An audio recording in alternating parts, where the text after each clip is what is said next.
তো লা ইলাহা ইল্লাল্লাহ এর অর্থ কী? এর অর্থ হচ্ছে আল্লাহ ছাড়া কোনো মাবুদ নেই।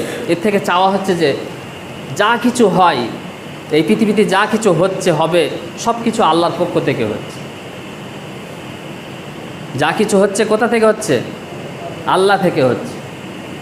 আমাদের মনের ভেতরে বসে আছে যে আমার দোকান থেকেই সব কিছু হচ্ছে, আমার ওই মাঠ থেকেই সব কিছু হচ্ছে, আমার ব্যবসা থেকেই সব কিছু হচ্ছে, কিন্তু না, যা কিছু হচ্ছে আল্লাহ থেকে হচ্ছে। এটা অন্তরের মধ্যে আনা যে যা কিছু হয় আল্লাহ থেকে হয়।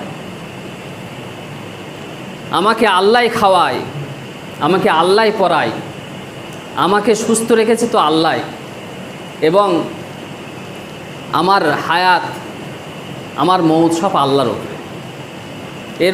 এটা পরিপূর্ণ বিশ্বাস আমাদের অন্তরে আনতে হবে। যখন এই বিশ্বাস আপনার অন্তরের মধ্যে থাকবে, তো আপনি ওই দোকানটা ছেড়ে আপনি মসজিদে আসতে পারবেন, আপনার ব্যবসা ছেড়ে মসজিদে